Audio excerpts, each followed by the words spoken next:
Os casos de dengue na região aumentaram em relação ao mesmo período do ano passado. Em Santos, o número triplicou. Dona Maria Emília teve dengue 2 vezes. Foi um sofrimento. Dor no fundo dos olhos, febre, ânsia, dor na articulação, na pele, né, no corpo, sudorese, febre alta, falta de apetite e uma prostração, né? Sofreu muito? Bastante. Na primeira, sim, e na segunda, pior ainda. A segunda foi mais forte. Mais forte que os sintomas eu senti durante um mês. Na Baixada Santista, esse ano, o número de casos de dengue teve um crescimento assustador. Em 2018, foram 139. Em 2019, de janeiro até agosto, são 1.690 casos. Itanhaém foi o município da região que mais teve aumento. Em 2018 foram 5. Esse ano, de janeiro a agosto, foram 586. Em Santos, os números da dengue mais que triplicaram do ano passado para cá. 2018 fechou com 39 casos. Esse ano, de janeiro até hoje, já são 131 casos de dengue. Ana Paula Valeiras, chefe do Departamento de Vigilância em Saúde de Santos, explica que o aumento estava previsto. A cada 2 anos, a doença da dengue ela pode ter uma sazonalidade maior, ou seja, ela pode aumentar realmente. Nós estamos bastante preocupados com esse número, porém, as ações que estão sendo realizadas são ações para o combate ao vetor. É importante lembrar que essa doença é uma doença que tem 4 tipos de vírus. O vírus que está circulando é o tipo vírus 2, onde muitas pessoas ainda não adquiriram. Então, é provável que a gente tenha esse aumento, principalmente agora nos meses de dezembro e janeiro, e nós precisamos ficar atento às nossas lições de casa para fazer com que a gente não tenha criadouro e não tenha o mosquito consequentemente. Ela garante que as equipes de combate à dengue continuam atuando, mas lembra que todos devem lutar contra o mosquito que transmite a doença. A gente solicita que as pessoas abram suas casas, que sejam receptivos aos nossos agentes, que estarão sempre uniformizados e usando o crachá da prefeitura. Então é importante que cada um faça a sua parte. Nós estamos fazendo a nossa, mas nós precisamos que a população também colabore. O infectologista Ricardo Aiden ressalta que combater o mosquito é a principal arma na luta contra a doença. Ele alerta: a dengue é grave e pode matar. A dengue tem casos extremamente simples, assintomáticos, mas quando chega naquele estágio de dengue grave, é seríssimo e com muita frequência mata. É uma doença que, quando atinge as populações com menos de faixa etária mais baixa, melhor dizendo, e os mais idosos, pode ser extremamente danosa. É uma das doenças infecciosas que mais mata pelo mundo afora e também aqui no Brasil e na nossa região. Dona Maria Emília, que a gente viu lá no começo da reportagem, está fazendo a parte dela. Não deixa acumular água em canto nenhum da casa. Ficar doente de novo? Nem pensar. Não só comigo, como com meus vizinhos também, né? A gente procura estar informando: olha, isso daí é perigoso, tira isso daí. Até uma tampinha de garrafa é prejudicial, né? Que vai acumulando água ali e o mosquito vem realmente. Não é sujo como dizia antigamente, né? O negócio é show mosquito. A 5ª Semana Municipal de Ciência e Tecnologia em Santos vai até domingo com o tema Bioeconomia, diversidade e riqueza para o desenvolvimento sustentável. A abertura foi no auditório da Associação Comercial de Santos, anfitriã do evento.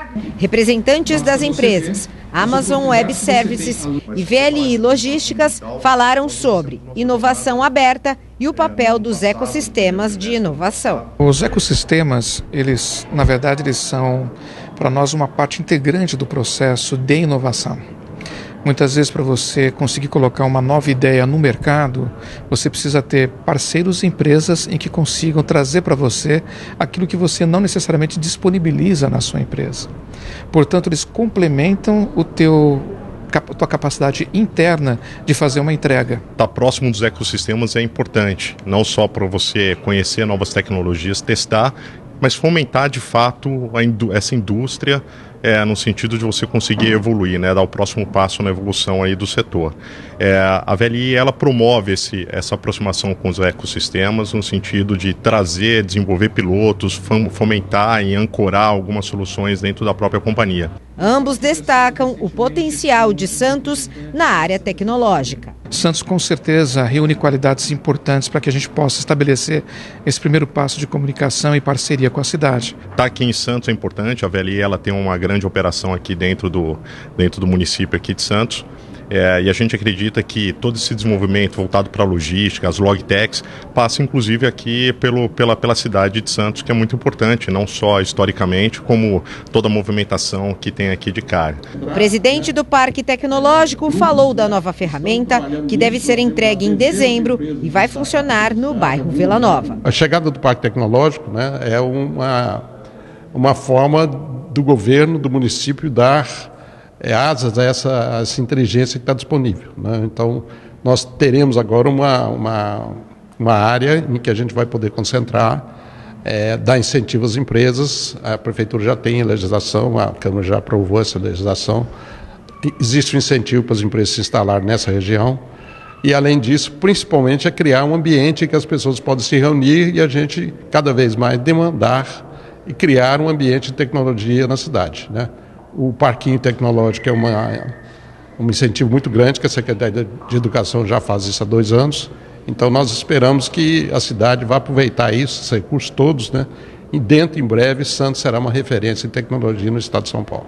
Até domingo serão realizadas palestras, exibição de filmes, feiras orgânicas e outras atividades em vários pontos da cidade. Tudo de graça. A programação está disponível na página www.fpts.org.br/semana. Justamente chamando as pessoas para que venham conhecer tudo isso, o potencial que a cidade de Santos tem, a necessidade que hoje a sociedade tem da tecnologia e toda essa capacidade das empresas parceiras, da associação comercial, das universidades. E a Santa Cecília é uma grande parceira nesse sentido, também com o seu hackathon, que está fazendo na universidade, mas participando também do nosso e dentro do sistema de comunicação, das parcerias que a gente vem trabalhando na tecnologia. A quarta-feira ainda deve ser nublada e com chuvas ao longo de todo o período na Baixada. Confira a previsão do tempo.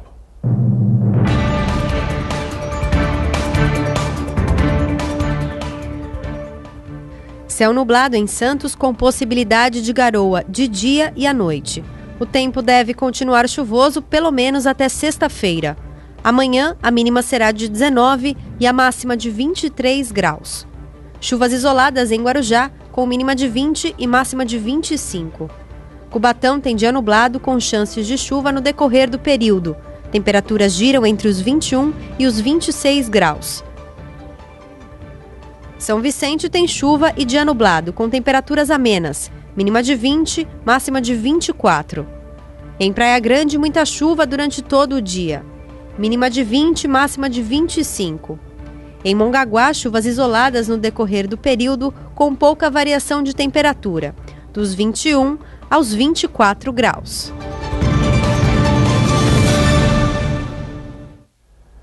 Em Santos, tem espetáculo do coro cênico Céu da Boca. Mais detalhes com a repórter Patrícia Nunes.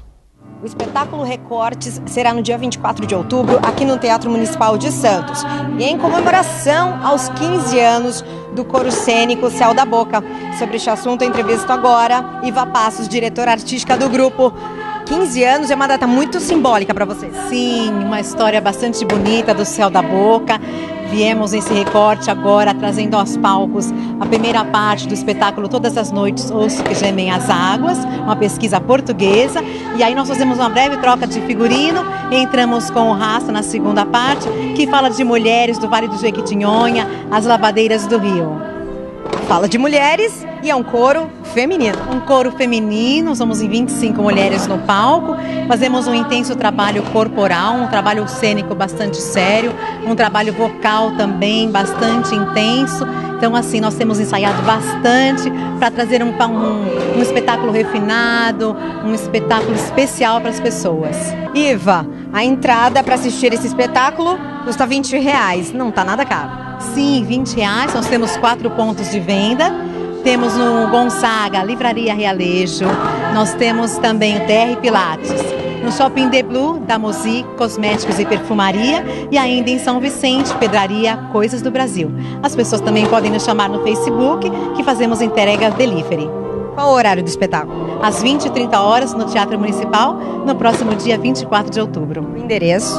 Rua Pinheiro Machado, número 48. Aqui no bairro Vila Matias, em Santos. Então a gente aproveita e agradece a sua entrevista. Parabéns a todo mundo que faz parte desse espetáculo. Nós agradecemos, muito obrigada, aguardamos a todos. Isso aí, a gente vai encerrar acompanhando um pouquinho mais do ensaio.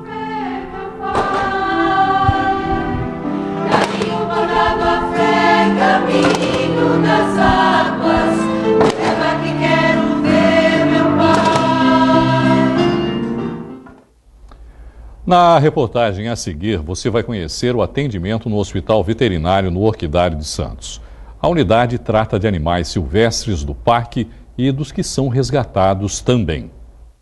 A iguana se recupera da cirurgia para a retirada dos ovários realizada há 2 meses. O papagaio de cara roxa tem um problema neurológico. Atualmente são atendidos no Hospital Veterinário do Orquidário Municipal 40 animais e aves silvestres, que são a maioria. A gente atende aqui os animais da coleção do Orquidário, do plantel do Orquidário, os animais que ficam em exposição, e os animais que chegam de vida livre. Nessa interface com o meio urbano, você tem vários problemas de intoxicação, de colisão com veículo, com vidraça, e acabam vindo para cá, para serem medicados. Pelo menos 50% das aves e animais são encaminhados, trazidos para cá, por entidades como a Secretaria Estadual do Meio Ambiente. É o caso desta coruja que teve uma das asas fraturadas. Aqui, eles são tratados e permanecem em quarentena. E só voltam para a natureza quando tiverem a alta médica. Os de casa, né, os aqui que ficam com a gente no Orquidário, a gente faz um check-up anual para ver se está tudo bem com eles. E os de fora a gente tenta reabilitar. E quando não pode, a gente encaminha ou para a nossa coleção ou para outra instituição que possa recebê-los. O hospital, que também faz o atendimento de rotina dos 450 animais do parque, conta com um centro cirúrgico. Aqui são realizados, em média, 2 procedimentos por semana. A alimentação também requer cuidados especiais da equipe nesse trabalho de recuperação de aves e animais silvestres. A gente sempre tenta simular a alimentação que o animal teria na natureza, né? Então a gente oferece os alimentos que seriam as frutas, né, legumes, e assim, sempre mais próximo do natural. E quando o animal ele consegue se alimentar sozinho, é melhor, né? Agora tem vezes que o animal não consegue se alimentar e a gente tem que fazer o tipo de alimentação que a gente chama de alimentação forçada. Então a gente faz via sonda, né? A gente sonda o animal e geralmente a gente usa uma papa. Para os passarinhos tem a papa específica para aves.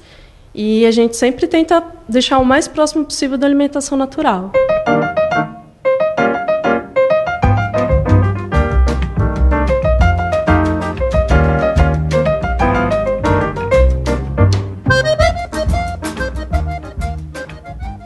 Uma aeronave da Azul Linhas Aéreas bateu a cauda na pista durante o pouso no aeroporto de Viracopos, em Campinas.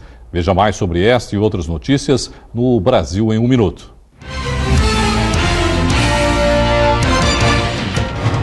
O susto aconteceu em um voo entre Recife e São Paulo. O Airbus raspou a cauda durante o pouso em Viracopos. A Azul informou que, apesar do incidente, o avião taxiou sem problemas, os passageiros foram desembarcados normalmente e, depois de passar por uma inspeção e reparada, a aeronave foi liberada pela companhia. Um homem explodiu o próprio quintal ao usar inseticida e gasolina para tentar matar baratas. O caso aconteceu em Enéas Marques, no Paraná. O caminhoneiro César Schmitz disse que ficou muito assustado com a explosão, mas que nem ele nem os cachorros que aparecem na imagem se feriram. As baratas morreram. Após meses de discussões e articulações, a reforma da Previdência deve ser aprovada ainda nesta madrugada pelo Senado, já em segundo turno. Em uma reunião que durou 25 minutos durante a manhã, a Comissão de Constituição e Justiça acatou 3 alterações no texto, propostas pelos senadores Paulo Paim, do PT do Rio Grande do Sul, e de Randolfo Rodrigues, da Rede do Amapá, ambos da oposição, e de Fernando Coelho, do MDB, de Pernambuco. As mudanças não alteram questões essenciais da reforma. As discussões continuam no Senado até que a votação aconteça.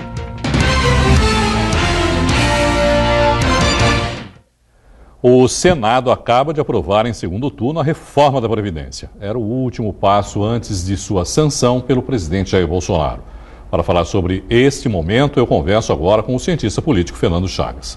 Chagas, boa noite, seja bem-vindo mais uma vez aqui ao Caderno Regional. Boa noite a todos, especial nossos telespectadores. Nós vimos ali agora nessa matéria, no Brasil em um Minuto, a CCJ acabou aceitando 3 mudanças no texto, 2 delas da oposição, uma do PT, uma da Rede e uma do MDB. Quais foram essas mudanças, Chagas? Basicamente são mudanças redacionais, que não alteram a essência, como a própria reportagem falou. Uma é colocar no texto, no mínimo, antes da quantidade de tempo para aposentadoria de trabalhadores expostos a agentes nocivos à saúde. Insalubridade. Insalubridade, em resumo, insalubridade. A outra que eu entendo importante, parte da reforma da Previdência poderá ser aplicada nos estados e nos municípios, independentemente da aprovação da Assembleia Legislativa ou das câmaras municipais. De uma forma geral, não altera em nada o texto original. Altera o dinheiro, né, Chagas? Dinheiro, isso alterou, não é? O dinheiro alterou, mas não significativamente. Como nós já tínhamos falado reiteradas vezes aqui, ficaria entre 800 bilhões e 900 bilhões. Eu sempre me lembro de você, Chagas. Quando fala que ficou em 800 bilhões, eu falo, o Chagas já esteve aqui no começo da reforma e falou que ela deveria ficar em 800, apesar do desejo do Paulo Guedes de que fosse de 1,1 trilhão, né? Isso, mas ele era um exagero, ia pegar muito o aspecto social. Eu vi que, de uma forma geral, ficou boa a reforma. Atende, pelo menos para os próximos 10 anos, as necessidades da Previdência Social e deixa de fora aspectos sociais, como o BPC, que justamente atinge aqueles que têm deficiências físicas e mentais e também aqueles idosos que não contribuíram para a Previdência. Então, eu achei de bom tamanho. É isso que você falou, das medidas que podem passar a valer já para estados e municípios, mesmo não havendo a reforma para estados e municípios, quais são especificamente? Não, vai ser determinada... Eles vão ainda detalhar e quais serão? Porque houve uma emenda constitucional, agora vem uma lei complementar que vai determinar como será aplicada essa emenda constitucional. E dali algumas partes que não alterem a autonomia dos estados e dos municípios, elas poderão ser aplicadas independentemente da Assembleia Legislativa e do município. A reforma já foi aprovada, quer dizer, o texto principal da reforma. E nesse momento eles estão votando os destaques. Os destaques. Isso pode mudar ainda alguma coisa? Acredito que não. Não. Provavelmente não, né? Até porque houve um acordo para não mexer em nada. Porque qualquer mudança corre o risco da proposta de emenda constitucional voltar para a Câmara. E hoje é uma necessidade muito grande da aprovação. O que vai haver, a PEC paralela, que vai voltar para a Câmara e na Câmara vai se discutir. Aí sim, um texto amplo da reforma da Previdência, tanto para estados e municípios, dentro da autonomia que ficaram fora dessa reforma. Que ficaram fora dessa reforma. Ficou na PEC paralela. Na PEC paralela. E nessa PEC paralela eu acredito que eles ainda vão tentar a capitalização, que é o sonho do Paulo Guedes. Agora, Chagas, vamos combinar. Já tem gente dizendo que tudo que está acontecendo lá no Chile agora é também por causa da reforma previdenciária deles, que incluiu essa capitalização. Foi uma consequência. Porque em questão de finanças públicas... Gerou uma convulsão social na cidade e 20 centavos de aumento na passagem do metrô me parece que não é motivo, para tanto. Foi bom você tocar nisso. Em questão de finanças públicas, o que se faz no passado, daí a 10, 15 anos, elas têm efeitos positivos e negativos. Nesse caso, houve uma desigualdade muito grande. A desigualdade no Chile... O Chile cresceu, é o país que mais cresce na América Latina. Porém, ele criou uma desigualdade muito grande. Não houve distribuição de renda. É estranho, né, a gente ver isso que está acontecendo no Chile, porque justamente isso que você falou, né, Chagas? O Chile, de alguma maneira, sempre se destacou aqui na América Latina, né, como um país desenvolvido, que controlou as suas contas, a inflação avançado, e assim por diante. Em todos os aspectos, na educação também. Mas não adianta crescer tem que distribuir renda.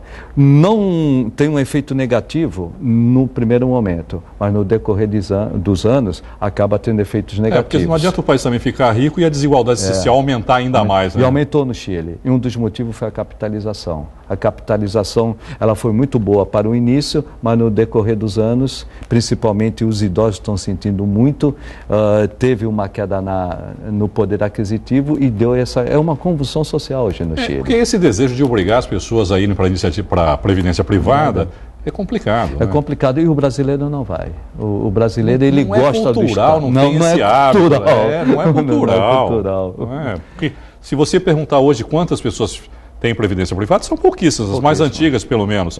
Talvez os jovens já O jovem, sim, ele vai para a previdência privada porque ele vai ver que a previdência social pública não vai atender às suas necessidades no futuro. Mas porque há uma mudança de comportamento desses jovens, não é, Chagas? Porque os mais velhos, você pergunta também para eles quantos empregos você teve. Normalmente 1, 2. Né? Porque era comum você se manter numa empresa 30, 35, 40 anos. Os jovens, você fala isso para ele hoje, ficar 30 anos numa empresa, ele não concebe dentro da cabeça dele essa possibilidade, de ficar em uma empresa 30 anos. O jovem ele tem uma visão totalmente diferente da nossa geração, que ele não quer comprar carro, ele não quer comprar moradia. Ele prefere mudar de aluguel e a carona compartilhada. Isso aí também para ele, ficar no mesmo emprego, para ele é loucura, ele não concebe. Então ele vai ter várias mudanças de emprego. Estados e municípios ficaram fora, como a gente já falou, vai para a PEC. A PEC paralela. Qual a possibilidade de aprovação na PEC? Da reforma para estados e municípios. E eu acho muito difícil. Nós vamos entrar numa eleição municipal no ano que vem. Muitos deputados têm interesse direto porque serão candidatos. E de outra forma, nós também teremos candidatos apoiados por esses deputados, por esses partidos. Vai ser muito difícil essa PEC paralela passar. E se passar, não vai ser aprovada nas assembleias nos municípios em 2020. Porque ela ainda dependeria dessa aprovação, né? Depende da aprovação. Primeiro o Congresso aprova e depois vai ter que ter aprovações de leis municipais para adaptá-la. Porque se ela tivesse sido junta, aplicaria imediatamente. Sim, como ela federal. vai ter diferenças, e nessas diferenças vai depender da lei municipal. Nós temos uma eleição municipal no ano que vem. Bem complicado. Bem complicada. Quando começam a valer as mudanças, Chagas? A partir da... Imediatamente. Para quem vale essas mudanças? Para todo mundo? Não. Por exemplo, para funcionário público que entrou no serviço público até 2003, não mexe nada. Para funcionário público que entrou de 2003... Já entra nessa reforma? Já entra nessa reforma e com mudanças substanciais. Um mundo total... O que essa emenda constitucional vai fazer? Praticamente unificar os regimes do poder público com o regime do setor privado. Passa a ser o regime geral, que na verdade nunca foi geral, né? Nunca foi geral. Sempre havia muita separação. Né? Porque o grande problema hoje na Previdência para a União é a Previdência Pública, o regime próprio dos servidores públicos, já que a Previdência Social ela tem um impacto maior, porém ela não tinha tanto benefícios como tinha o servidor público. Então o que vai haver é o que você falou, vai ser uma unificação. Eles continuam com um regime diferente, mas praticamente com as mesmas situações. Essa economia de 800 bilhões nos próximos 10 anos significa que daqui a 10 anos teremos uma nova reforma da Previdência? Eu acredito que antes. Antes? Antes. O próximo presidente, ele vai ter que fazer uma nova reforma. Já na próxima, você acha? Não, quando eu digo contando 8 anos. Tá. 8 anos. Daqui a 8 anos... Caso o Bolsonaro se reeleja, o próximo presidente terá já que pensar numa nova reforma. Daqui a 8 anos... nós teremos outra reforma, porque ele entra, a conta ainda não vai estar totalmente equilibrada e ele vai ter que fazer essa reforma. E essa reforma ela é indispensável, mas não suficiente. Necessária, mas não suficiente. Nós precisamos de outras reformas, reforma tributária e reforma administrativa. Isso que eu ia perguntar para você agora, porque aí vem a reforma federativa agora.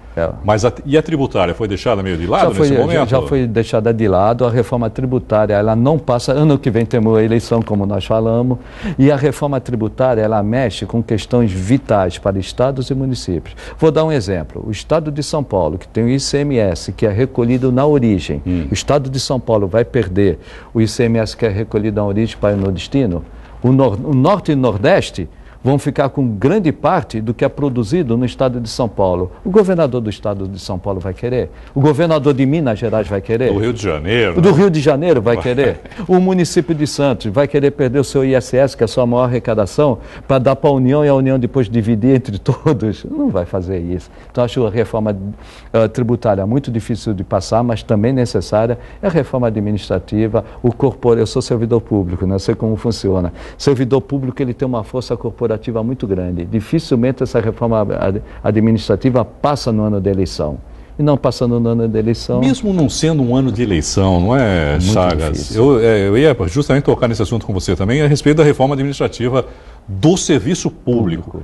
É muito difícil mexer nisso. Difícil. O Gustavo, nosso editor, estava dizendo para mim, isso é um vespeiro, Irineu. E é um vespeiro que ninguém quer colocar a mão, não é? E quando fala, vai acabar a estabilidade. Por exemplo, eu tenho a minha estabilidade garantida, mas eu vou defender a estabilidade para o futuro, que seria quebrar a estabilidade para o futuro. Mas o servidor, ele vai defender aquilo, mesmo que não o afete. É muito difícil mexer numa reforma administrativa. Tributária para os interesses dos grandes estados. E administrativa, o corporativismo do servidor público. Ele dificilmente ele não vai aceitar perder estabilidade. Ninguém vai aceitar. Só para a gente encerrar, tem como compensar essa perda nessa reforma, que era de 1 trilhão, caiu para 800 bilhões? O ministro Paulo Guedes vai tentar compensar de alguma maneira? Vai tentar com a CPMF, mas a CPMF não vai passar. São os assuntos, isso daí é pior do que a outra da aposentadoria. Da aposentadoria. Né? Então, acho muito difícil. Vai ter que se contentar com esses 800 bilhões. O que teria que fazer? Cortar gastos. Impossível cortar gastos. Foi o orçamento da União agora para o Congresso. 93% desse orçamento são em despesas obrigatórias e permanentes. Não dá para cortar. Chagas, obrigado mais uma vez pela sua participação aqui no Caderno Regional. Uma boa noite para você. Um abraço, até a próxima. A edição de hoje fica por aqui. Você continua bem informado acessando o Santa Portal no Instagram. É só seguir @SantaPortal. Uma boa noite a todos e até amanhã. Tchau.